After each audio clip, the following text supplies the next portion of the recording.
मैं भारत को भारतीयता की मान्यता के आधार पर फिर से खड़ा करना चाहता हूं, उस काम में लगा हूं।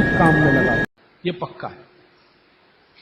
अब नियमित रूप से आप सिलवट्टा चला रहे हैं और चक्की चला रहे हैं तो यूट्रस के आसपास की जो मांसपेशियां हैं वो हमेशा नरम और मुलायम रहने ही वाली है। तो आपकी जिंदगी के कॉम्प्लिकेशन 45 साल के बाद कम रहने ही वाले हैं। आप उनको दवा खा खा के कम करें तो दवाओं के साइड इफेक्ट्स हैं। ज्यादा दवाओं के साइड इफेक्ट है कि मोटापा बढ़ेगा। एक HRT टेक्निक है, हार्मोन रिप्लेसमेंट थेरेपी। ज्यादातर माताएं उसमें जाती हैं 45-50 साल की उम्र में, हाथ जोड़कर विनती है कि कभी ना जाएं। और अगर आप गए उसमें तो आपके वजन को कोई भी दुनिया का भगवान नहीं बचा सकता बढ़ने से, बढ़ेगा ही। क्योंकि हार्मोन रिप्लेसमेंट थेरेपी में जो मेडिसिन है वो सब मेद बढ़ाने वाली है। मेद माने शरीर में एक्स्ट्रा वेट बढ़ाने वाली। तो आप अगर HRT से बचना चाहते हैं और दवा नहीं खाना चाहते हैं तो 15 मिनट की चलाइए ना सवेरे सवेरे चक्की। 15 मिनट से ज्यादा जरूरत नहीं है। 15 मिनट में जितना गेहूं पिस गया, जितना चना दाल पिस गया, अच्छा है। फिर आप बोलेंगे हमारे यहां तो 1-1 घंटे चलाते थे। वहां उस समय शायद लोगों का शरीर भी इतना मजबूत था, तंदुरुस्ती भी इतनी अच्छी थी, घी दूध भी अच्छा खाने को मिलता था, तो वो 1-1, 2-2 घंटे चला सकते थे।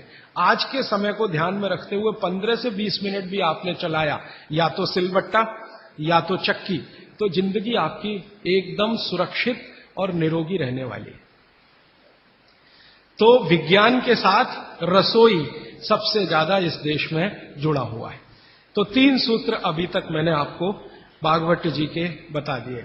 और इन 3 सूत्रों में एक छोटी सी जानकारी और, कि आप पुरुष भी चाहें तो जिनको पेट अगर बढ़ा हुआ है और आप चाहते हैं कि ये कम हो तो आप भी 15 मिनट चक्की चला सकते हैं सुबह सुबह। आप भी चाहें तो सिलबट्टे पे चटनी बना सकते हैं। अगर आपने भी चक्की चलाई और सिलबट्टे पे चटनी बनाई तो आपकी चटनी तो बनेगी ही और आटा तो पिसेगा ही। आपका जो पेट है ये अंदर चला जाएगा, जो आपको किसी भी जिम्नेजियम की मदद से नहीं जाएगा। मैं आपको इस बात की गारंटी देता हूं, स्टाम्प पेपर पर आप लिखवा लीजिए मुझसे, 1000 रुपए का हो या लाख रुपए का स्टाम्प पेपर। दुनिया का हर एक डॉक्टर इस बात से सहमत है, वो बोलता नहीं, बात अलग है, कि जिम्नेजियम में जाकर कभी भी किसी का पेट अंदर जाता नहीं, और थोड़े दिन के लिए गया और आपने जाना बंद किया तो ज्यादा बाहर आता है। क्योंकि जिम्नेजियम की जो एक्सरसाइजेज है और वहां जो एक्सरसाइजर रखा है मशीन, वो आपसे मेल नहीं खाती। आप पता है क्या मेल नहीं खाती? जिम्नेजियम की सभी मशीनें ज्यादा स्पीड वाली हैं और चक्की और सिलबट्टा ये स्पीड कम है, धीरे धीरे धीरे धीरे। हमारी जो तासीर है वो कम स्पीड वाले उपकरणों के साथ ज्यादा है, क्योंकि हम गर्म देश में रहते हैं। गर्म देश के लोगों में आप जानते हैं स्वाभाविक रूप से वायु का प्रकोप ज्यादा होता है शरीर में। ये कल मैं और इस विस्तार से बात करूंगा। वायु माने वात, पित्त और कफ शरीर में तीनों है। गर्म देश के लोगों में वायु का प्रकोप स्वाभाविक रूप से ज्यादा होता है। अब वायु का प्रकोप ज्यादा है तो हर चीज ऐसी करनी चाहिए जो धीमे हो। ज्यादा तेज करेंगे तो वायु और बढ़ेगी। इसलिए भारत में यह कहा गया है कि डांस करना है तो धीमे धीमे करो। इसलिए यहां के जो डांस है ना, उनके स्टेप्स, जैसे भरतनाट्यम, जैसे कथक, कथकली, ओडिसी, कुचिपुड़ी, ये सब डांस के स्टेप आप देखो स्लो है, स्लो। और यूरोप में बिल्कुल उल्टा है, ठंड बहुत है। ज्यादा ठंड के देशों में क्या होगा कि वायु बिल्कुल उल्टी स्थिति में होती है, बहुत ही कम होती है शरीर में, और पित्त और कफ बहुत बढ़े हुए होते हैं। तो वायु बढ़ानी है उनको पित्त और कफ को समान रखने के लिए, तो हर चीज वो फास्ट करेंगे। उनके डांसेस बहुत फास्ट होंगे। आप देखो रशियन बैले होता है ना, क्या फास्ट स्टेप्स वो करते हैं, क्योंकि वो उनके लिए आवश्यक है। नहीं करेंगे तो मर जाएंगे। तो उनका डांस फास्ट होगा, हमारा स्लो होगा। उनकी हर चीज की स्पीड फास्ट होगी, हमारी स्लो होगी। इसलिए हमने चक्की बनाई, सिलबट्टा बनाया, बैलगाड़ी बनाई, क्योंकि हर चीज हमें स्लो चाहिए। बात हमारा बढ़े नहीं, स्पीड से बात बढ़ता है। ध्यान रखिए इस बात को। बैलगाड़ी क्या है? पहिया ही तो है। मुख्य क्या है? पहिया है ना। तो पहिए का इन्वेंशन सबसे पहले भारत में ही हुआ दुनिया में। लेकिन हमने वो बैलगाड़ी में लगाया, हवाई जहाज में नहीं लगाया। हम भी चाहते तो हवाई जहाज का पहिया बना सकते थे। जिसने सबसे पहला पहिया बनाया दुनिया में वो हवाई जहाज का भी बना सकता था, लेकिन जरूरत नहीं अपने को जरूरत बैलगाड़ी की ही है, क्योंकि ये स्लो है। स्लो इसलिए कि बैल जो खींच रहा है उसके शरीर को वायु का प्रकोप ना बढ़े। हमारे यहां मनुष्य के लिए जितना सोचा गया बैल के लिए भी उतना ही सोचा गया, क्योंकि बैल और मनुष्य बराबर है, हमारे यहां अलग नहीं है, हिस्सा है हमारा, परिवार का हिस्सा। तो बैल जब बैलगाड़ी को खींचे, अगर गाड़ी फास्ट है तो बैल को फास्ट दौड़ना पड़ेगा, तो बैल की वायु बढ़ेगी और वायु बढ़ने से मृत्यु जल्दी होती है। तो बैल ज्यादा दिन तक जीवित रहे, आपका काम करे, इसलिए बैलगाड़ी में स्पीड स्लो रहे इसलिए बड़ा पहिया बनाया।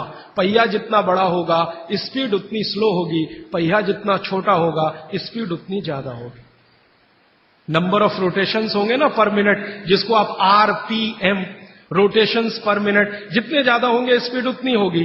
तो रोटेशन ज्यादा करने के लिए छोटे पहिए ही चाहिए, इसलिए हवाई जहाज में छोटे पहिए हैं। हमको स्पीड ज्यादा करनी ही नहीं है, क्योंकि वात बढ़ाना नहीं है अपने शरीर का, इसलिए हमने बैलगाड़ी का बड़ा पहिया बनाया। अब हमने बैलगाड़ी बनाई तो पिछड़े नहीं है, और उन्होंने हवाई जहाज का पहिया बनाया तो अगड़े नहीं है। उन्होंने अपनी मजबूरी का समाधान करने के लिए बनाया, हमने हमारी मजबूरी का समाधान करने के लिए बनाया। वो जो कहते हैं ना, invention is the mother of necessity. हमारी जरूरत थी कि वात हम कम रखें अपने शरीर में और जानवरों के शरीर में, क्योंकि गर्म देशों में वात वैसे ही बहुत बढ़ता है। तो इसको कम रखने के लिए इसलिए सिलबट्टा है, धीरे धीरे चलता है। और वो जो आपके घर में है मसाला पीसने वाली मशीन, मिक्सी, एकदम फास्ट, ये यूरोप के लिए है, आपके लिए नहीं। हमारा तो वो धीरे धीरे वाला ही अच्छा है। चक्की धीरे धीरे चलती है, यूरोप से आई हुई चक्की बिजली की जो है ना एकदम फास्ट चलती है। अब मैं जो एक बात कहना चाहता हूं, जो 4 साल से 5 साल से हम कर रहे हैं। हमारा एक केंद्र है भीलवाड़ा में, वहां हम चक्की चलाते हैं। भीलवाड़ा केंद्र हमारा भारत का सबसे अच्छा केंद्र है आज की तारीख में। आगे और कोई बन जाए चेन्नई में तो शायद भगवान सुन लेगा। भीलवाड़ा केंद्र में आप में से कोई भी राजस्थानी हो तो हमारा केंद्र जरूर देखने जाइए। भीलवाड़ा में नागौरी गार्डन है, वहां पर हमारा केंद्र चलता है। उसका नाम है स्वानंद। हमारे सभी केंद्रों का नाम स्वानंद है, हमारा ब्रांड नेम स्वानंद। तो उस केंद्र में हम चक्की चलाते हैं। चक्की चलाकर गेहूं का आटा बनाते हैं, जवारी का आटा और बाजरी का आटा, सब तरह के आटे। और वो आटा भीलवाड़ा के 100 परिवार, 125 परिवार के लोग नियमित रूप से लेके जाते हैं और खाते हैं। वो 100-125 परिवारों का सारा डाटाबेस हमने बनाया है। अब वो 100-125 परिवारों को 4 साल चक्की का आटा खिला खिला के हम पूछते रहते हैं, भाई क्या हो रहा है? तो कहते हैं एसिडिटी खत्म हो गई। और क्या हो रहा है? कहते हैं जी घुटने का दर्द कम हो गया। और क्या हो रहा है? नींद अच्छी आ रही है। और क्या हो रहा है? पित्त की बीमारियां कम हो गई हैं। और क्या हो रहा है? वो कहते हैं जी ब्लड प्रेशर भी कम हो रहा है। तो ऐसी 28-30 बीमारियों पर हमारी नजर है, और 4 साल में हर बीमारी के बारे में वो कह रहे हैं कम हो रही है, कम हो रही है, कम। मैंने कहा कुछ बढ़ रहा है? तो उन्होंने कहा आनंद बढ़ रहा है, सुख बढ़ रहा है, खुशी बढ़ रही है। क्या? बस वो चक्की का आटा खा रहे हैं और कुछ नहीं। फिर मैंने कहा कि आप माताएं जो लेके जाती हैं आटा, मैं पूछा आप बताओ जी आपका ऑब्जर्वेशन क्या है? तो उन्होंने कहा ये जो चक्की का आटा, इसकी रोटी इतनी नरम होती है, और वो जो बाजार का आटा लाते हैं उसकी रोटी थोड़ी ही देर में कड़क होती है। और वो कहते हैं कि हमारे घर के लोग जब से ये चक्की का आटा आया 2 रोटी ज्यादा भी खाते हैं तो शिकायत नहीं करते, और ये बाजार के आटे की 1 रोटी भी ज्यादा खाई तो पेट में गैस बनना शुरू हो जाती है। माताएं ये कहती हैं। माताएं कहती हैं बच्चे भी उनकी रोटी पसंद से खाते हैं, घर के लोग भी अच्छे से खाते हैं। अब वो ये कहते हैं जी एक केंद्र से 2 कर दो, क्योंकि उसकी पूर्ति नहीं हो पा रही। एक केंद्र 100 घरों का ही आटा बना पाता है रोज, क्योंकि 15-20 महिलाएं वहां चक्की चलाती हैं। हम दूसरा बनाने की सोच रहे हैं, तीसरा बनाने की सोच रहे हैं। फिर एक दिन मैंने सोचा कि ये रास्ता तो गड़बड़ है। अगर हम ऐसे केंद्र बनाते जाएं तो ये रास्ता तो गड़बड़ है। अच्छा ये है कि हर घेर में ही ये केंद्र हो जाए। इसमें तो अंत में हम कहां फंस जाएंगे? जगह जगह केंद्र बना के हम तो फंसने ही वाले हैं कि भाई अब हाथ का आटा बना के दे दो।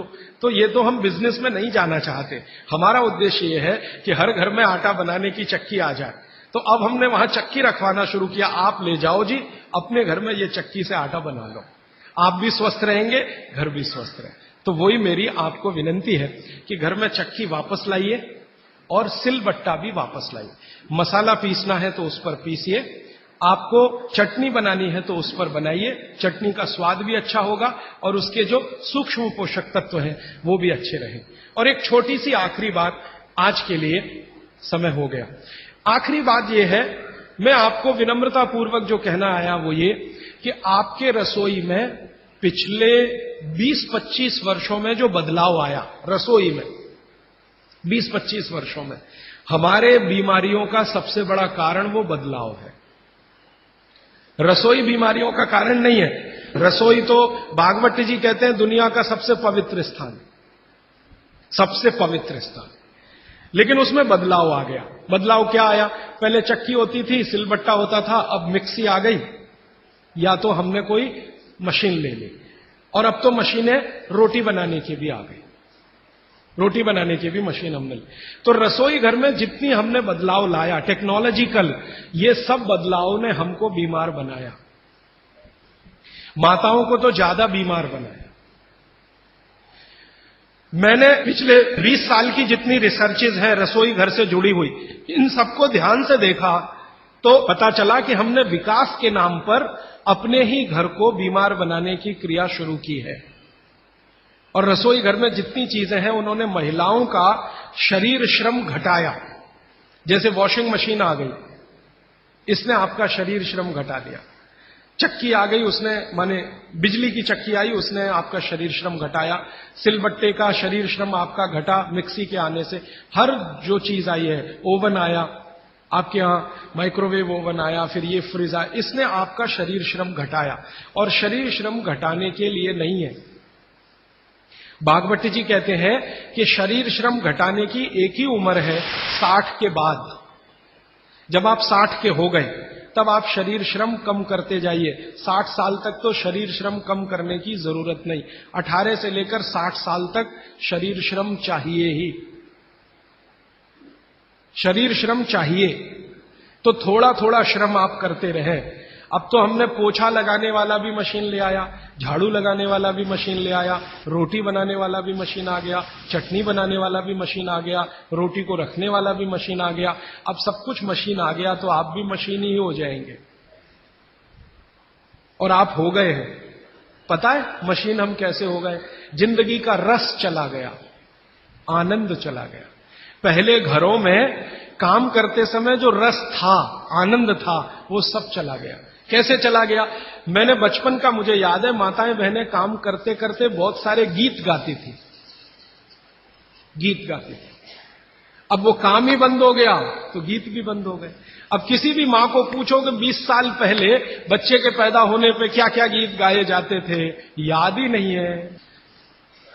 तो अब क्या करते हैं, जो सिनेमा के गीत हैं उनका सीडी लगा के चला देते हैं। घर में बच्चा पैदा हुआ तो चोली के पीछे क्या, तो चीज बड़ी है मस्त मस्त, आती क्या खंडाला तो जाती क्या खंडाला, ये घर में बजाए जा रहे हैं। कब? जब बच्चा पैदा हुआ। क्योंकि मां को बच्चा पैदा होने के समय के गीत ही याद नहीं है, क्योंकि वो गीत गाने के लिए जो समय मिलता था काम करते करते, वो समय चला गया तो गीत चले गए। शादी के समय क्या क्या गीत गाए जाते थे याद नहीं है। अब तो वो डीजे ले आते हैं और वीजे पता नहीं क्या क्या उसको बोलते हैं, बड़ा साउंड बॉक्स, और लगा दिया और ऐसा शोर कान फोड़ने वाला जिसकी न सुर न लय न ताल। तो हमारे यहां काम में आनंद था। देखिए मैं आपसे विनम्रतापूर्वक एक बात कह सकता हूं कि भारत की कोई भी मां शरीर श्रम से थक सकती है, बोर नहीं हो सकती। यह शब्द बोरियत भारतीय शब्द नहीं है, यह अंग्रेजों का शब्द है। हिंदी में वैसे का वैसे ही हमने ले लिया, बोर होना। जी हम क्या कर रहे हैं? बोर हो रहे हैं। आजकल के बच्चों को मैं बहुत सुनता हूं, जी क्या कर रहे हैं? बोर हो रहे हैं। जी बोर हो रहे हैं। अब बोर हो रहे हैं तो करें क्या? तो ले दे के वो एक टीवी है चालू कर दिया, उसमें पोगो देखो, पोगो। अब पोगो में क्या है, वो और ज्यादा बोर हो जाओ तो पोगो की जगह कोई दूसरा देखो, लोगो, या तीसरा देखो। वो सब आपको बोरियत में ही ले जाएंगे। क्यों? क्योंकि इसमें इंटरेक्शन कुछ नहीं है, सब कुछ वन साइडेड है। और गीत गाने में इंटरेक्टिव है, ये एक साइड नहीं है, ये मल्टी साइडेड है। तो हमारी माताएं गीत गाती थी, हर समय के लिए गीत बने हैं। पापड़ बना रही हैं, बड़ी बना रही हैं, उस समय के गीत अलग है। मसाला पीस रही हैं, उस समय के गीत अलग है। शादी के लिए मसाला पीस रहा है, उस समय के गीत अलग है। शादी के लिए पापड़ और बड़ी बन रही हैं, उस समय के गीत अलग है। ये गीत इकट्ठे आजकल मैं कर रहा हूं, हजारों की संख्या है गीतों की, लेकिन इनको लिपिबद्ध हम नहीं कर पाए, किताबें नहीं छपी, इनकी नोटबुक्स नहीं बनी, तो धीरे धीरे खत्म हो रहे हैं या तिरोहित हो रहे हैं। इन गीतों में जो सुर है, जो लय है, जो ताल है, वो हर मां के लिए आसान है। हर मां उस सुर और लय और ताल में गा सकती है। आवाज का पिच ऊपर नीचे हो सकता है, लेकिन सुर लय ताल वो सबको एक जैसा है, मालूम है, उत्तर से दक्षिण, पूरब से पश्चिम। धान की पौधे लगा रहे हैं तो अलग गीत है, धान काट रहे हैं तो अलग गीत है, धान को घर ले जा रहे हैं तो अलग गीत है। हमारे यहां हर काम के साथ गीत और संगीत है, क्योंकि बोरियत ना आए। और आज जो आधुनिकता में से निकला है, मॉडर्निज्म में से निकला है, इसने सब कुछ खत्म कर दिया तो बोरियत ही आएगी। समय आपका ले लिया तो बोरियत आएगी। तो भागवत जी कहते हैं कि आपका जीवन, ये अब उनका 5वां सूत्र है, आपका जीवन जहां आप रहते हैं, जहां आप रहते हैं, माने आप मद्रास में रहते हैं तो यहां की जो आबो हवा है, जो यहां की तासीर है, उसके हिसाब से चलना चाहिए। राजस्थान में रहते हैं तो वहां की आबो हवा तासीर से चलना चाहिए। तो हर आबो हवा और तासीर में खास तरह के गीत, खास तरह का संगीत, खास तरह का श्रम, ये हजारों साल पहले बना और विकसित हुआ है। ये वापस आएगा, मुझे इसके बारे में थोड़ी शंका होती है, लेकिन हम प्रयास करेंगे तो जरूर वापस आ सकता है। इतना मुझे भागवत जी के 5 सूत्र अब तक मैंने आपसे कहना है। अब इन 5 सूत्रों पर कोई भी सवाल हो तो आप पूछ सकते हैं। मैं आपको भागवत जी के 50 सूत्र बताऊंगा अगले 28 तक, अभी तक 5 बताए। कोई सवाल पूछना चाहे तो जी पूछिए, हाथ उठाइए। और मेरी विनती है भैया, कोई उठ के ना जाए प्लीज, थोड़ी देर रुकिए। ये सवाल हो सकता है आपके भी काम के हों, जरूरी नहीं है कि जिन्होंने पूछा उन्हीं के काम के, हो सकता है आपके भी काम के। थोड़ी देर सब रुकिए प्लीज। हाँ, आप मेहरबानी करके इन 5 सूत्रों को क्रम से एक बार फिर से बता दें। हाँ, अगर कागज पेन है तो लिख लीजिए, कॉपी है तो लिख लीजिए, डायरी है तो लिख लीजिए। और मैंने आपसे कल भी कहा था, आज फिर कह रहा हूं कि नहीं लिख पाए तो भी चिंता मत करिए, ये सब सूत्रों की पुस्तकें भरपूर मात्रा में आ गई हैं। एक भाई कौन लेके आए, उनका मैं धन्यवाद देना चाहता हूं। ट्रांसपोर्ट में जाके अंजनी कुमार जी हैं, हाँ, बहुत धन्यवाद आपका। ये अंजनी भाई, हमने कई पुस्तकें ट्रांसपोर्ट से भेजी थी, वो आ गई हैं, यहां पीछे हैं भरपूर मात्रा में। ये सब सूत्र उनमें विस्तार से है, मैं तो शॉर्ट में बता रहा हूं, आप वो भी ले जा सकते हैं। बाहर आज स्टॉल पर भरपूर पुस्तकें। हाँ, 5 सूत्र फिर से बताता हूं। सबसे पहला सूत्र जो मैंने कल कहा था कि भोजन को बनाते और पकाते समय सूर्य का प्रकाश और पवन का स्पर्श ना मिले तो वो भोजन नहीं करना। अब सूर्य के प्रकाश और पवन के स्पर्श का लंबा विश्लेषण मैंने कर दिया था कि आप प्रेशर कुकर का खाना नहीं खाना, माइक्रोवेव का खाना नहीं खाना, रेफ्रिजरेटर का खाना नहीं खाना। ये दूसरा जो सूत्र था भागवत जी का कि खाना पकने के 48 मिनट के अंदर खाना पकने के 48 मिनट के अंदर खा लेना, बचना नहीं चाहिए। दूसरा सूत्र वो मैंने विस्तार से समझा। तीसरा सूत्र था कि खाना बनाने का जो सामान है, जैसे गेहूं का आटा, चने का आटा, दाल का आटा, या तो बाजरी, मक्की वगैरह वगैरह, तो गेहूं 15 दिन क्या माने गेहूं का आटा 15 दिन पुराना तक खा सकते हैं। और ये जो मोटे अनाज कहे जाते हैं, ज्वारी है, बाजरी है, मक्की है, ये 7 दिन पुराने से ज्यादा ना हो।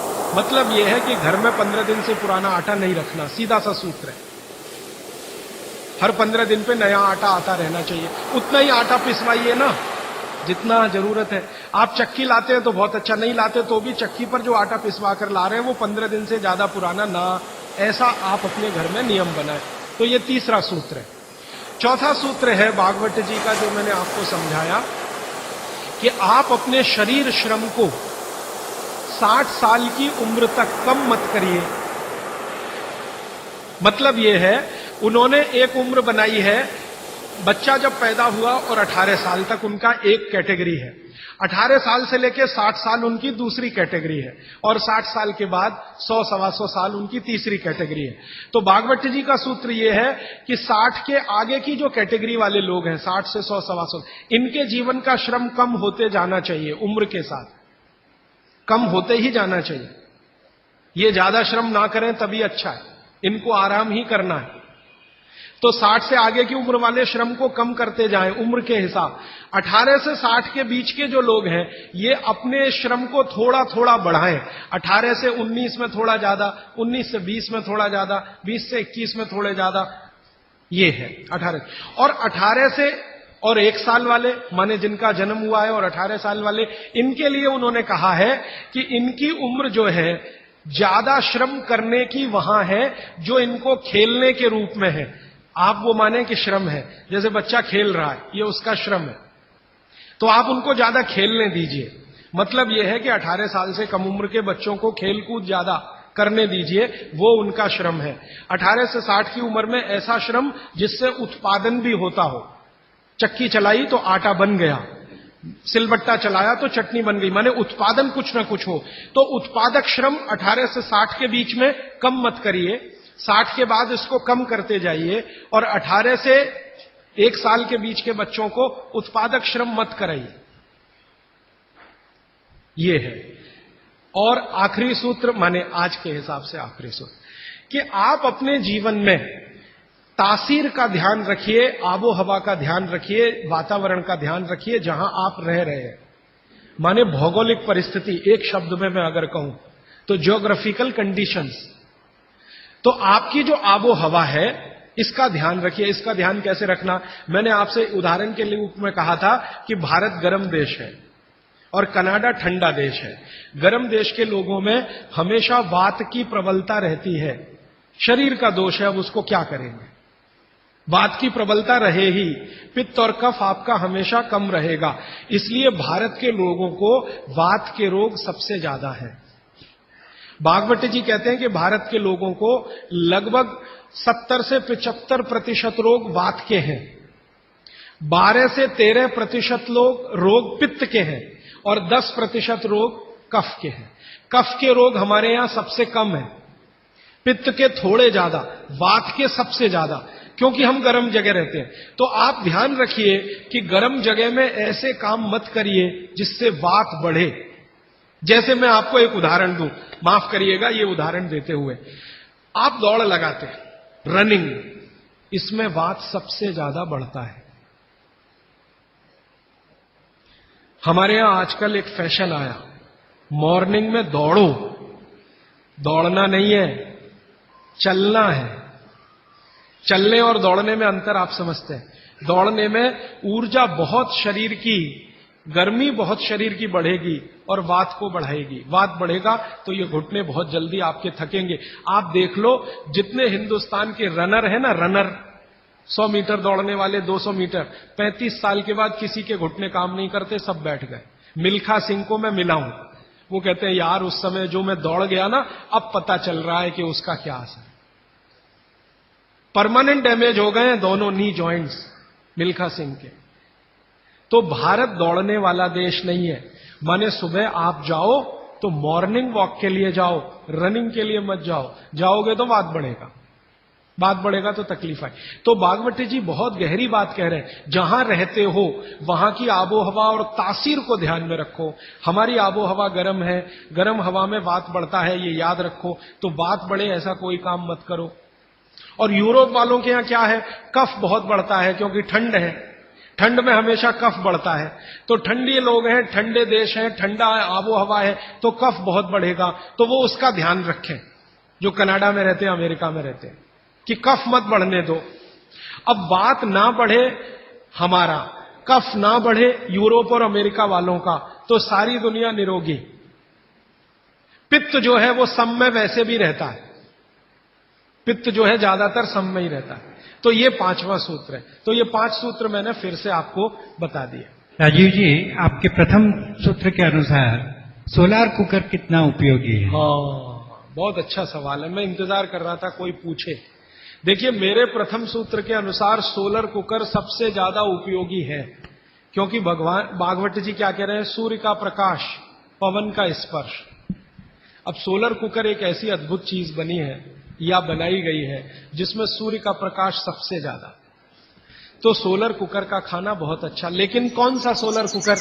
देखिए, एक सोलर कुकर ऐसा आता है जिसमें डब्बे को बंद करके खाना बनाने के लिए रखते हैं ना, वो सब एल्यूमिनियम के डब्बे हैं, वो ध्यान रखिएगा।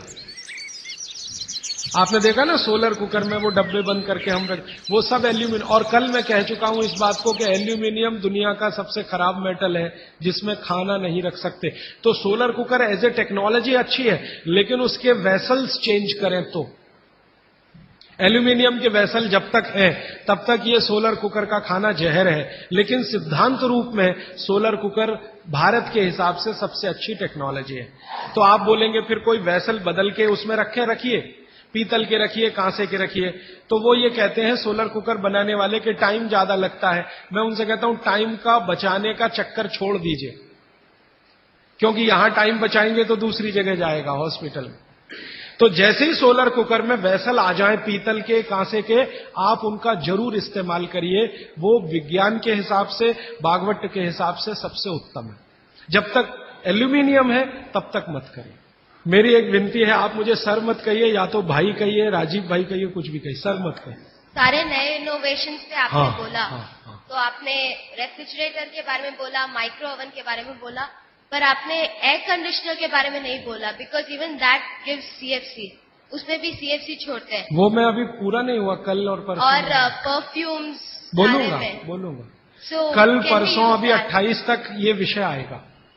भागवत का सूत्र आएगा, उसके रेफरेंस में मैं बोलूंगा। आदरणीय राजीव भाई, आपके दूसरे सूत्र के हिसाब से 48 मिनट में खाना खा लेना चाहिए, पर जो बच्चे स्कूल सुबह चले जाते हैं और शाम को घर आते हैं, उनका हम क्या बहुत करें? अच्छा। उसके लिए मैं एक विकल्प बताता हूं। जो बच्चे आपके सुबह सुबह स्कूल चले जाते हैं, उनके लिए ये सूत्र कैसे अप्लाई होगा? मेरी विनती है कि बच्चों को खाना खिला के स्कूल भेजिए। आप बोलेंगे जी खाते नहीं है, मैं आपको इसका तरीका बता देता हूं कैसे खाएंगे वो खाना। हमारे शरीर की अपनी एक साइकिल है, और वो साइकिल ये है कि कोई भी खाना खाएं तो उसके 8 घंटे के बाद ही भूख लगेगी आपको। ये शरीर का अपना नियम है। तो बच्चों के ऊपर भी यही नियम है, पुरुषों के ऊपर, स्त्री, सबके ऊपर। तो साइकिल शरीर की यह है कि खाने के 8 घंटे के बाद ही भूख लगेगी। तो एक रात पहले का खाना उनको उस समय खिला दीजिए कि सुबह तक 8 घंटे पूरे हो जाए। माने अगले दिन शाम को ही खाना खिला दीजिए, रात को मत खिलाइए।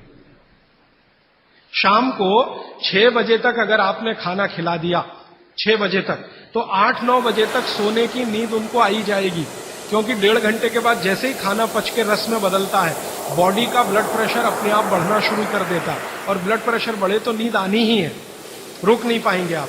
तो शाम का खाना 6 बजे उनको खिला दीजिए, 8 बजे तक नींद आ जाएगी, और 6 बजे से 8 घंटा गिनेंगे तो सवेरे 4-5 बजे तक वो पूरा हो जाएगा।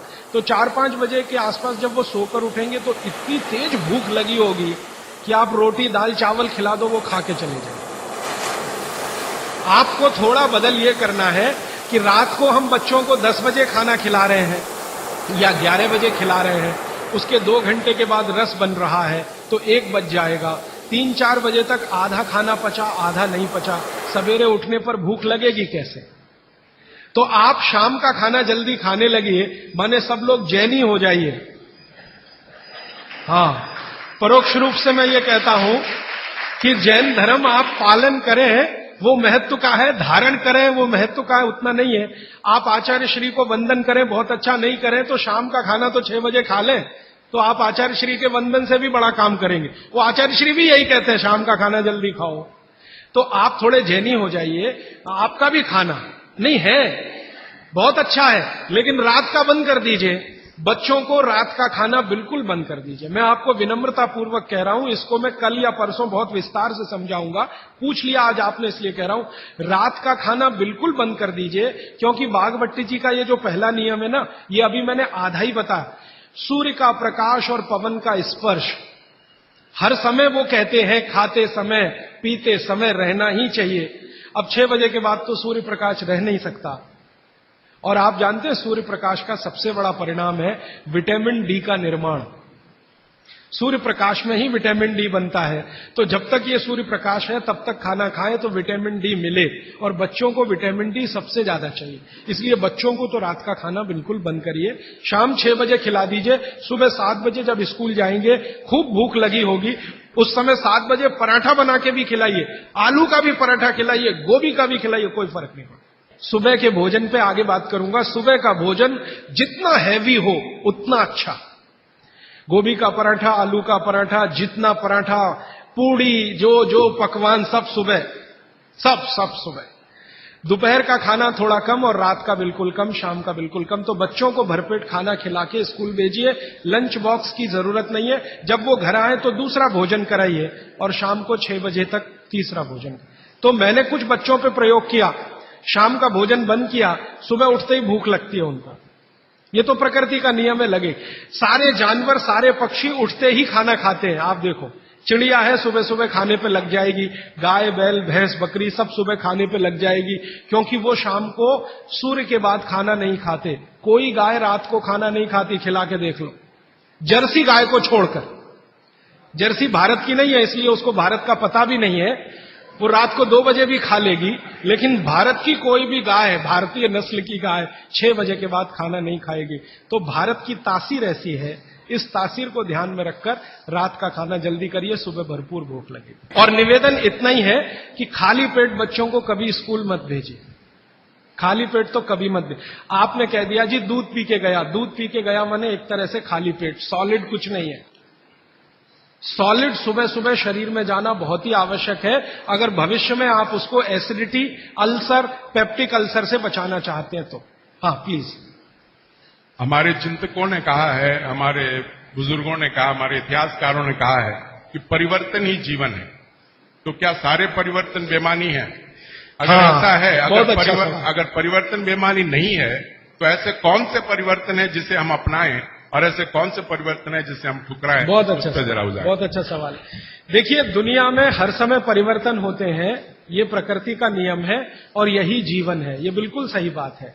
लेकिन हमें ध्यान ये देना है कि कौन से परिवर्तन हमारे अनुकूल है और प्रतिकूल है, बस इतना ध्यान देना है। अब इस बात को भागवत जी कहते हैं एक सूत्र में, अब आपने पूछ लिया तो वो सूत्र भी वो ये कहते हैं कि जिस आबो हवा और परिस्थिति में आप रहते हैं, उसमें रहते हुए जो परिवर्तन होगा वो आपके अनुकूल है, और जो आबो हवा और परिस्थिति में आप नहीं रहते हैं, वहां जो परिवर्तन होगा और आप उसको धारण करेंगे वो आपके प्रतिकूल है। अब मैं इसको और स्पष्ट करता हूं। यूरोप और अमेरिका में पिछले 100 साल में जितनी रिसर्च हुई वो उनके लिए बहुत अनुकूल है। उनके लिए रेफ्रिजरेटर यूरोपियन लोगों के लिए बहुत काम की चीज है। जब मैं ये भाषण जर्मनी में दूंगा तो उल्टा ही बताऊंगा उनको। मैं कहूंगा जरूर रेफ्रिजरेटर लाओ, माइक्रोवेव ओवन भी रखो। उनके लिए बहुत अनुकूल है, क्योंकि उनकी कंडीशन में वो परिवर्तन हुआ है। हमारी कंडीशन में जो हम परिवर्तन करेंगे वो हमारे लिए अनुकूल होगा। अब जैसे मैं आपको उदाहरण दूं, चक्की है, चक्की, तो चक्की में एक परिवर्तन आज हुआ है, पहले वो नहीं था, आज हुआ है। हमने चक्की में बियरिंग लगा दिया है। पहले चक्की में बियरिंग नहीं होता था, खाली वो एक ऐसा लोहे का वो डंडी होता था और उसके चारों तरफ हम उसको चाक को घुमाते थे, बीच में लकड़ी का एक उसमें वो लगाते थे। वो लकड़ी का हमने निकाल के उसमें बियरिंग लगा दिया, ये भी परिवर्तन हुआ। ये हमारे अनुकूल बैठता है, क्योंकि बियरिंग लगने के बाद उसका जो फ्रिक्शन है वो कम हुआ, और फ्रिक्शन कम हुआ तो हम कम श्रम में ज्यादा उत्पादन ले सकते हैं। श्रम तो हो ही रहा है, लेकिन जितने श्रम में हम पहले 1 किलो आटा लेते थे, उतने ही श्रम में अब 3 किलो आटा मिल रहा है। ये भी परिवर्तन है, लेकिन ये हमारे अनुकूल है। इसी तरह से और एक उदाहरण दूं, हमारे कुछ कार्यकर्ता हैं पूना में, उन्होंने बैलगाड़ी के पहिए में भी बियरिंग लगा दिया। परिवर्तन यहां भी हुआ, नई बैलगाड़ी बनी, उसमें बियरिंग का पहिया है। अब उसका क्या हुआ कि बैल को खींचने में मदद हो गई। पहले बैल 1 टन अनाज लेके जाता था, अब बियरिंग लगी हुई बैलगाड़ी में वही बैल 3 टन लेके जाता है और बिना थके हुए। तो ये भी परिवर्तन है। तो परिवर्तन हमारे आबोहवा ने पर्यावरण और हमारी प्रकृति के अनुकूल है तो हमारे लिए बहुत अच्छा है, और दूसरों की आबोहवा और प्रकृति के अनुकूल जो परिवर्तन है वो आपको उतना अच्छा नहीं है। ये है कहने का मतलब। ठीक है जी। एक बच्चा पूछ रहा है, हाँ पूछो। इलेक्ट्रिक गैस को यूज करना कि नहीं? इलेक्ट्रिक गैस ज्यादा अच्छा नहीं है, लेकिन मजबूरी हो तो ठीक है। अगर आपके पास उसका कोई विकल्प नहीं है तो जरूर इस्तेमाल कर लीजिए, लेकिन अगर विकल्प है, भारत में तो है, ये मैं जानता हूं, इसलिए ज्यादा अच्छा नहीं है। डी आबो हवा से जुड़ा हुआ एक सवाल है। जैसे राजस्थान में गेहूं की बहुतायत होती है और यहाँ पे चावल की होती है। हाँ। यहाँ पे चावल के खाने के आइटम ज्यादा हो, तो क्या ये सही होगा कि यहाँ चावल का, हम खाने में चावल का उपयोग ज्यादा करें? बिल्कुल सही होगा। आप इस समय चेन्नई में रहते हैं, तमिलनाडु और पूरा एरिया चावल के लिए मशहूर है, तो आप चावल ही ज्यादा खाइए। और इसको ज्यादा आगे बात गहरी बता देता हूं। यहां की जो मिट्टी है, तमिलनाडु की खेतों की मिट्टी और राजस्थान की जो मिट्टी है, उसमें जमीन आसमान का अंतर है। यहां की मिट्टी आप अगर देखोगे तो वो ऐसी है जो पानी को ज्यादा देर पकड़ के रखेगी, और राजस्थान की मिट्टी रेतीली है जिसमें पानी टिकेगा नहीं। ये भगवान ने अच्छे से बनाया है। राजस्थान के लोग जहां रहते हैं, जिस तापमान में रहते हैं, जिस आबो हवा में रहते हैं, उनको शरीर में कुछ ऐसे केमिकल ज्यादा चाहिए, तो वो उस मिट्टी में ही है जो रेतीली है। आप जहां रहते हैं, यहां की आबो हवा, तापमान राजस्थान से भिन्न है, ह्यूमिडिटी ज्यादा है, तो आपको वो केमिकल नहीं चाहिए, तो भगवान ने ऐसी मिट्टी बनाई। तो यहां की मिट्टी से जो चावल पैदा हो रहा है वो आप ज्यादा ही खाइए। गेहूं राजस्थान से लाकर खाने की कोशिश मत करिए। माने आप अगर ये कोशिश करेंगे तो तकलीफ आपको आने वाली है। इसलिए आबो हवा का ध्यान रखिए। चावल के प्रिपरेशन यहां ज्यादा है, वो आप ज्यादा खाइए। अब समस्या आपके साथ ये है कि आप राजस्थान से आ तो गए, राजस्थान छूटा नहीं आपसे, वो छूटता नहीं है। समस्या वहां आती। हम बिहार से आ गए तो सिर्फ स्थान परिवर्तन हुआ, मन परिवर्तन नहीं हुआ। मन अभी भी है राजस्थान में। माने मैं इसको ऐसे कहना चाहता हूं कि अनुकूल परिस्थिति हो गई तो आप वापस राजस्थान चले ही जाएंगे, क्योंकि मन नहीं छूटा। आपका मन नहीं छूटा है, इसलिए आपका स्वाद भी नहीं छूटा। ये सब मन का खेल है। मन से सारे स्वाद और वो सब जुड़े। मन नहीं छूटा तो स्वाद नहीं छूटा। तो आप फिर गेहूं मंगवाते हैं और उसको रोटी बना के खाते हैं, वो स्वाद के लिए तो ठीक है। पौष्टिकता के हिसाब से आपके लिए चावल ज्यादा ठीक है। तो शायद आपने एक बैलेंस बना लिया है कि रोटी भी खाते हैं, चावल भी खाते हैं, यही है ना? तो इसी को चलने दीजिए। मैं आपका मन छुड़ाना नहीं चाहता, क्योंकि मैं नहीं चाहता कि आप परमानेंट यहां रहें। एक दिन राजस्थान तमिलनाडु से अच्छा हो जाए तो आप चले जाएं, ये मैं चाहता हूं। तो मेरे लिए वो स्वदेशी के लिए अच्छा है। तो आप मन को और स्वास्थ्य को बैलेंस कर लीजिए। बैलेंस इसमें यह है कि 2-3 रोटी खा लीजिए और थोड़ा चावल खा लीजिए, ऐसा कुछ कर लीजिए। थोड़ा इडली खा लीजिए और थोड़ा हलवा खा लीजिए। हलवा इडली के साथ जरूर खा लीजिए बैलेंस के लिए। थोड़ा डोसा खा रहे हैं तो थोड़ा बाजरी का रोटी का एक आध टुकड़ा या आधा बाजरी की रोटी का। ये मैं बताऊंगा आपको आने वाले समय में किसके साथ क्या खाएं और आपका बैलेंस बना रहे, टिका रहे। लेकिन इसको ध्यान में रखिए कि आप स्वास्थ्य के लिए थोड़ा, क्योंकि मन भी अगर आपका बहुत दुखी हुआ तो स्वास्थ्य खराब होगा ही, ये भी मैं बता। रोटी नहीं मिलेगी तो मन खराब होगा, तो उसका असर शरीर पे आएगा। इसलिए मन और स्वास्थ्य को बैलेंस करिए। जी आखिरी सवाल था। हाँ राजीव भैया, ये जो आपने बोला कि एल्यूमिनियम खाने के हिसाब से बहुत गंदी चीज है, तो आज जो भी खाना पैक हो रहा है वो एल्यूमिनियम फाइल या वो जो भी चीज है वो उसमें अंदर यूज आ रहा है। मतलब जो साइंटिफिक के हिसाब से जो भी अभी जो पैकिंग वगैरह हो रहा है उसमें एल्यूमिनियम पे ज्यादा जोर देते हैं कि भाई एल्यूमिनियम में पैक है, आपका फ्रेशनेस रहेगा। इसके ऊपर थोड़ा बहुत बोलिए। मेरा आपको एक ही विनंती है, क्योंकि ये मैं करके देख लिया है कि एल्यूमिनियम फॉइल में जो आप खाना पैक करते हैं ले जाने के लिए रास्ते में, ये बहुत ही खराब है, अच्छा नहीं है। तो आप बोलेंगे जी किस में पैक करें? खाना कपड़े में पैक करना सबसे अच्छा है। कपड़ा, सूती कपड़ा होता है ना, पतला, एकदम पतला, उसमें जो रोटी बांध के आप रखें वो दुनिया का सबसे अच्छा पैकिंग है। वो विज्ञान के हिसाब से बहुत अच्छा है। पतले सूती कपड़े में रोटी बांधकर रखना सबसे अच्छी पैकिंग है।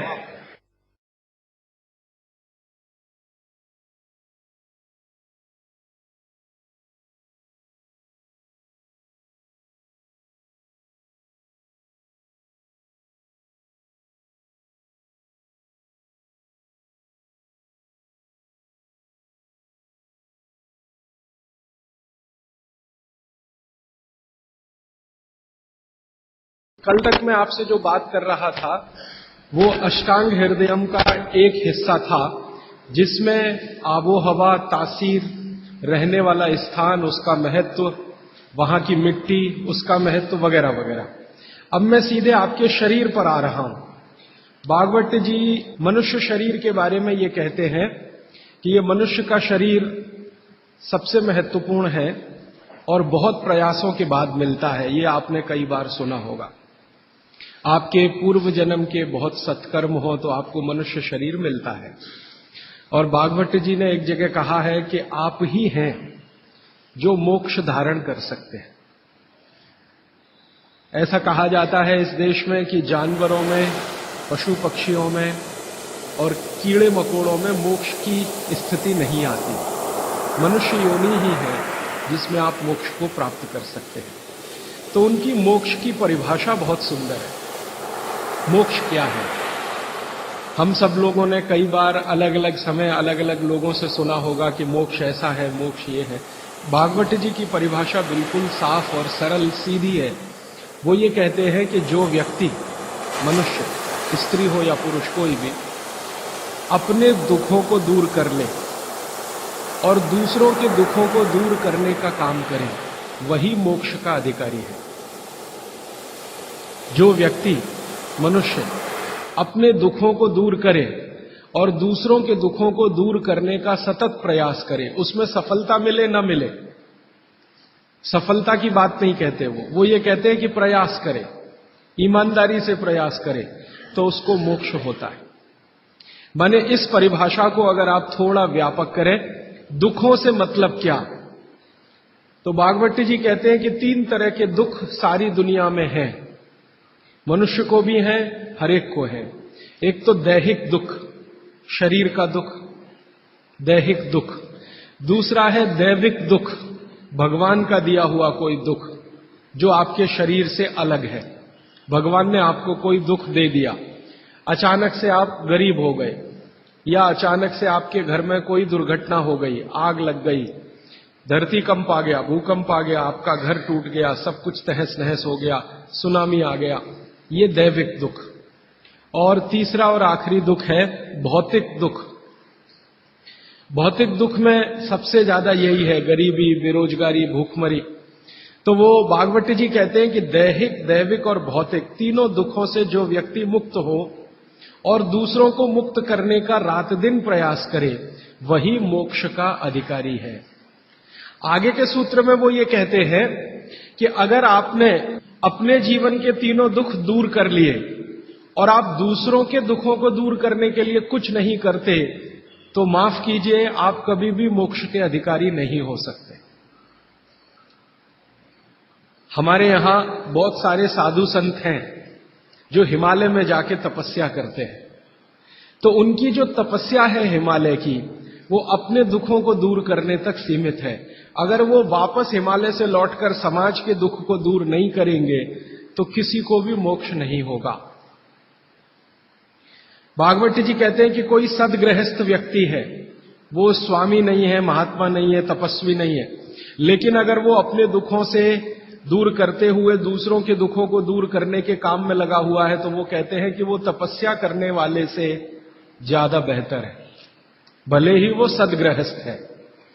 और वो ये कहते हैं कि ज्यादा समय, भागवत जी मानते हैं कि सदगृहस्थ ही हैं जो दूसरों के दुखों को दूर करने में ज्यादा मदद कर सकते हैं, क्योंकि उन दुखों का अनुभव उन्हें है, जिसका दुख वो दूर करने का कोशिश करें। इसका मतलब ये है कि भागवत जी की परिभाषा में गृहस्थी होना, माने सदगृहस्थ होना, ज्यादा बड़ी बात है।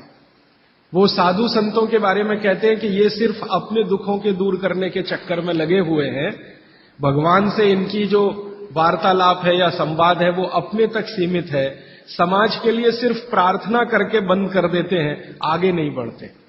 इसलिए वो कहते हैं कि आप अपने दुख दूर करें, दूसरों के दुख दूर करने के काम में सतत लगे, भले प्रयास आपका सफल हो न हो। सफलता की बात वो नहीं कहते, वो ये कहते हैं कि सफलता असफलता वो सब ईश्वर के हाथ में है, आपके हाथ में नहीं है। आप अगर प्रयास कर रहे हैं तो पक्का मानिए कि आपकी मोक्ष में जाने की तैयारी है। ये है उनका सूत्र। यहां से उनकी एक दूसरी यात्रा शुरू होती है। और इस यात्रा में वो ये कहते हैं कि सबसे बड़ा दुख है दैहिक दुख, शरीर का दुख, दूसरा है दैविक दुख भगवान का, और तीसरा है भौतिक दुख। तो आपसे भौतिक दुख की बात करना मैं समझता हूं कोई जरूरी नहीं है, क्योंकि आप जिस वर्ग से आते हैं आपको भौतिक दुख तो मैं मानता हूं नहीं ही है, तो उस पर समय खराब करने से ज्यादा फायदा नहीं। आपसे जो सबसे ज्यादा मैं बात करूंगा, जिसकी जरूरत भी है आपको, वो दैहिक दुख के बारे में बात करूंगा। आपका शरीर का दुख दूर कैसे करें? तो भागवत जी का सूत्र है, वो ये कहते हैं कि शरीर दुख दूर करने के लिए सबसे महत्वपूर्ण है आपका पेट। ये जो पेट है, शरीर का मध्य भाग, वो ये कहते हैं कि शरीर का दुख दूर करने में सबसे बड़ी भूमिका इसकी है। अगर शरीर का पेट और बाकी अंगों के बारे में प्रतिशत के हिसाब से तुलना करें तो 90% दुख पेट से है, 10% दुख है जो पेट के बाहर से है। पेट के बाहर से माने घुटनों से हो सकता है, एड़ियों से हो सकता है, जंघाओं से हो सकता है, या हृदय स्थान से हो सकता है, मस्तिष्क से हो सकता है। इसको आज की भाषा में अगर मैं कहूं, 90% बीमारियां हमारे जीवन की पेट से जुड़ी हुई हैं, 90%। 10% बीमारियां हैं जो पेट के बाहर की हैं।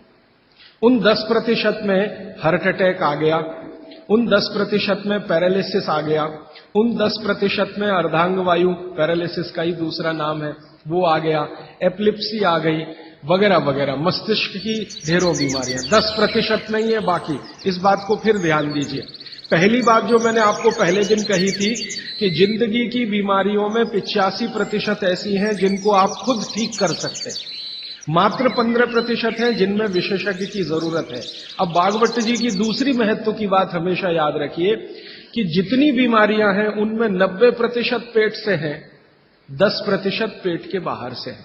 और उन 10% में एक्सीडेंट भी शामिल है, आपका ब्रेन हेमरेज भी शामिल है, पैरालिसिस भी शामिल है, हार्ट अटैक भी शामिल है, वगैरह वगैरह, बाकी सब पेट से है।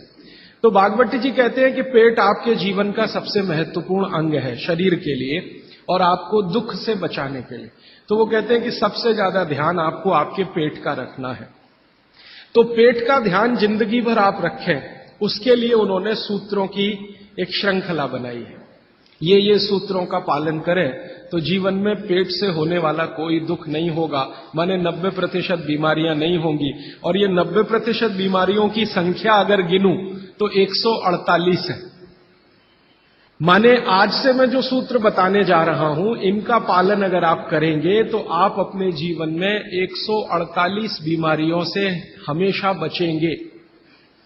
और भागवत जी का यह कहना है कि बीमारियों से बचना बहुत महत्व का है बनिस्बत की बीमारियों का इलाज करना। वो अंग्रेजी में अक्सर आपने सुना है, prevention is better than cure. तो आप अगर बीमारियों से बच रहे हैं तो वो कहते हैं कि ये सबसे महत्व का है। तो आप उनको आज के सूत्रों को थोड़ा ज्यादा ध्यान से सुने। वैसे तो आप सभी सूत्र ध्यान से सुन रहे हैं, लेकिन आज के जो सूत्र हैं वो जिंदगी का फंक्शनल हिस्सा है। आप जानते हैं कि कोई भी सिद्धांत होता है उसका एक हाइपोथेसिस होता है और उसका एक फंक्शनल पार्ट होता है। तो आज से जो शुरू हो रहा है वो फंक्शनल पार्ट है। इस फंक्शनल पार्ट में सबसे पहला सूत्र भागवत जी का, भागवत जी के लिए उनके 7000 सूत्र सभी महत्व के हैं, सभी महत्व के।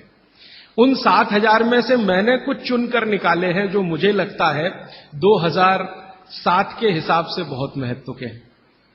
हो सकता है 3500 साल पहले कोई सूत्र बहुत महत्व के हों और अब 2007 में हमारी जीवन शैली के हिसाब से वो उतने महत्व के ना हो, क्योंकि भागवत जी ने जिस जीवन शैली में रहते हुए वो सूत्र लिखे हैं वो ऋषि मुनियों की जीवन शैली है।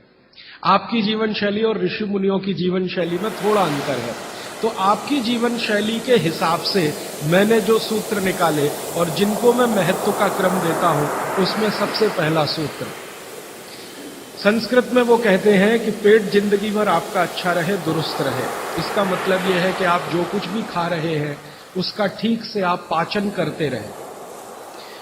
वो कई बार ये लिखते हैं अपने सूत्रों में कि खाना महत्व का नहीं है, खाने को पचाना महत्व का है।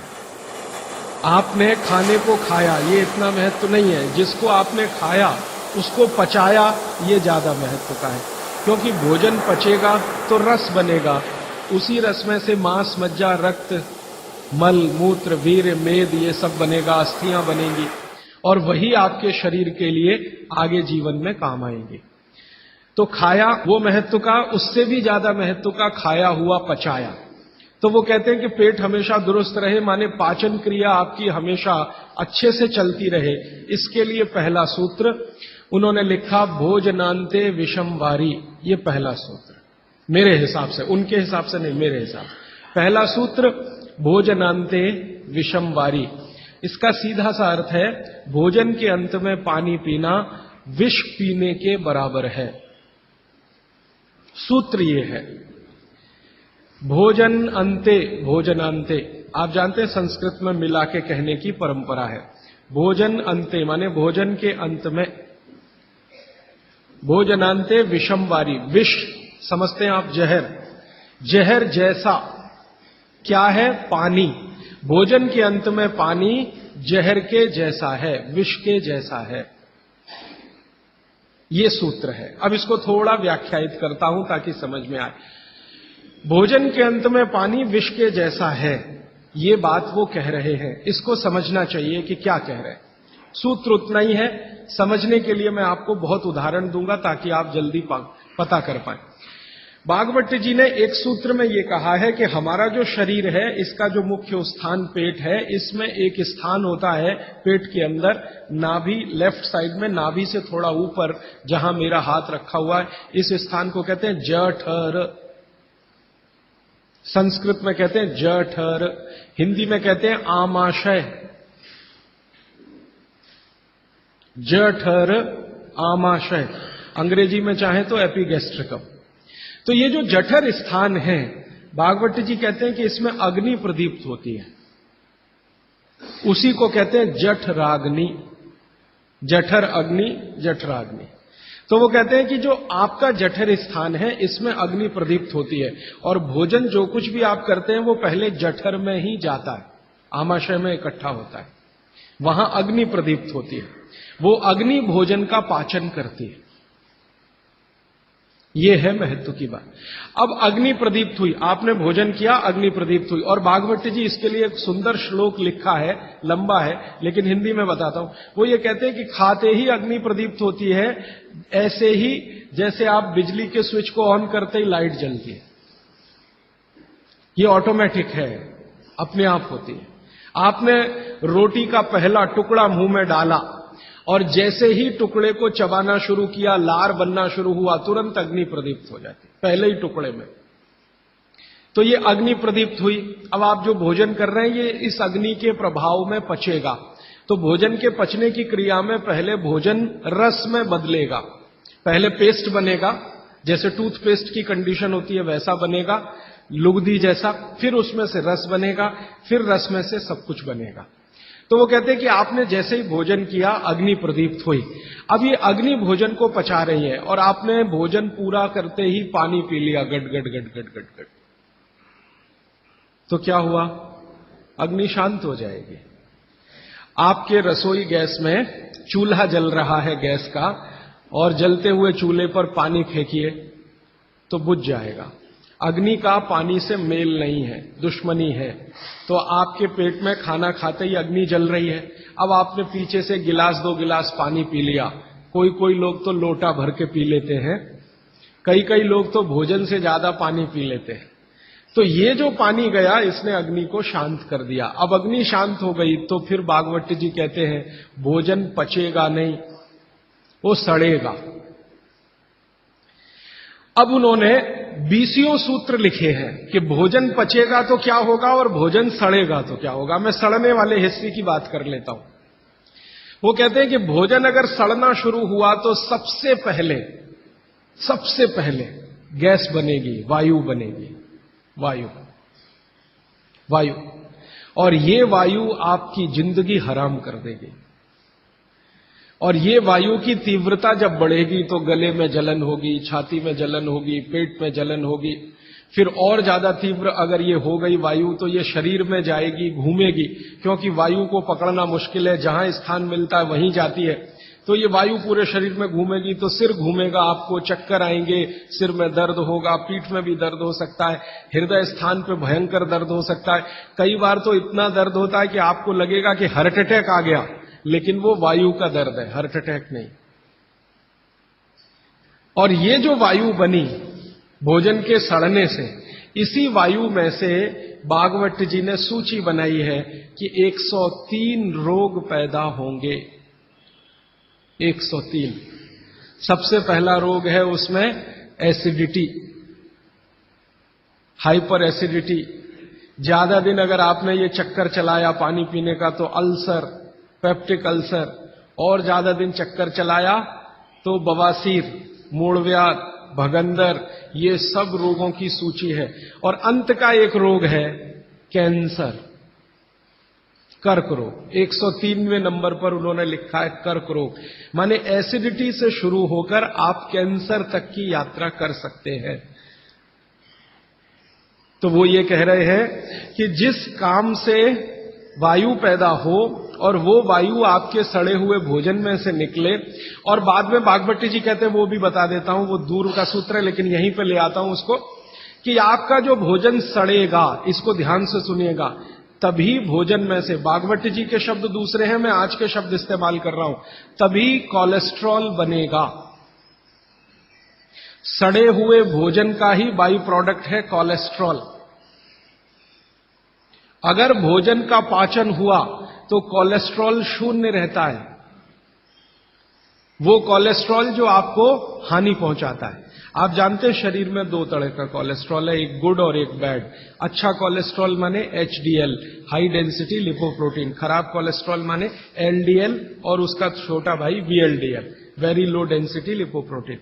तो भागवती जी कहते हैं कि ये जो खराब कोलेस्ट्रॉल है वो रक्त में तभी आता है जब भोजन पेट में सड़ता है। इसका माने जिनको कोलेस्ट्रॉल बढ़ रहा है या बढ़ा हुआ है वो ध्यान दें, उनको भोजन पच नहीं रहा, उनका भोजन सड़ रहा है। तो कोलेस्ट्रॉल बढ़ेगा तो हार्ट अटैक भी आएगा, कोलेस्ट्रॉल बढ़ेगा तो घुटने भी जड़ हो जाएंगे, सारी संधियां आपकी एकदम कड़क हो जाएंगी, आपको चलना फिरना मुश्किल हो जाएगा, 10 कदम चलना मुश्किल हो जाएगा।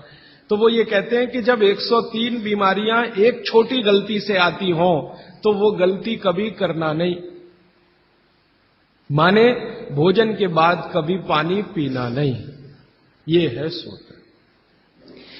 अब जैसे ये सूत्र पूरा हुआ तुरंत आपके मन में प्रश्न आएंगे कि पानी कब पीना, पहला ही प्रश्न। तो भागवती जी कहते हैं कि पानी कब पीना वो खुद ही उत्तर दे रहे हैं आगे के सूत्रों में, क्योंकि शायद मालूम है कि मनुष्य की जिज्ञासाएं होने ही वाली है। तो पहले सूत्र में लिख दिया भोजनांते विषमवारी कि भोजन के अंत में पानी मत पियो। अगले ही सूत्र में वो कहते हैं कि कम से कम 1.5 घंटे के बाद पानी पियो। अब ये जो 1.5 घंटे का कैलकुलेशन है ये क्या है? ये भागवती जी कहते हैं कि जो आपने खाया वो आपके जठर स्थान में 1.5 घंटे तक अग्नि के प्रभाव में रहता है, 1.5 घंटे तक। और जानवरों के लिए भी उन्होंने बताया है। वो कहते हैं कि जानवर जो कुछ खाते हैं उनके पेट में भी अग्नि है, जठर अग्नि, वहां 4 घंटे तक अग्नि का प्रभाव रहता है जानवरों के शरीर। मनुष्य शरीर में 1 से 1.5 घंटे का उन्होंने बताया, और 1 से 1.5 घंटे का वो बताया है तो अलग अलग क्षेत्र के हिसाब से। जैसे आप दक्षिण भारत में हैं, कोई उत्तर भारत में है, कोई पूर्वी भारत में है। अब मान लीजिए उत्तरांचल का कोई आदमी इसी सूत्र को पढ़ेगा तो उसको तो अग्नि का असर 2 से 2.5 घंटे रहेगा, पहाड़ वाला। लेकिन आपके लिए मैं बात कर रहा हूं तो 1 से 1.5 घंटा। तो वो कहते हैं कि 1 से 1.5 घंटे पेट में अग्नि का प्रभाव है। जब तक अग्नि का प्रभाव है पानी मत पियो, क्योंकि पानी पीते ही अग्नि बुझेगी। अग्नि का काम है भोजन को पचाना, पचेगा नहीं तो सड़ेगा, सड़ेगा तो 103 रोग पैदा करेगा। तो सीधा सा दूसरा सूत्र है कि भोजन के 1.5 घंटे के बाद पानी पीना। ठीक है, अब तुरंत आपके मन में सवाल आएगा, भोजन के बीच में पीना कि नहीं पीना, और भोजन के पहले पीना कि नहीं पीना? भागवती जी ने इसका उत्तर अगले सूत्रों में दिया है। वो ये कहते हैं कि भोजन के पहले पानी पीना तो कम से कम 40 मिनट और अधिक से अधिक 1 घंटा। आपको सीधा सा हिसाब बताता हूं, 10 बजे खाना अगर खाना चाहते हैं तो 9 बजे से लेकर 9:20 तक आप चाहें उतना पानी पी सकते हैं। 9 बजे से लेकर 9:20 तक। और बीच में पीना कि नहीं, तो इसके लिए बागभट्ट जी कहते हैं, ये बहुत साइंटिफिक बात उन्होंने कही है, बहुत साइंटिफिक है। वो कहते हैं कि अगर आपके भोजन में 2 अन्न हैं, दो अन्न,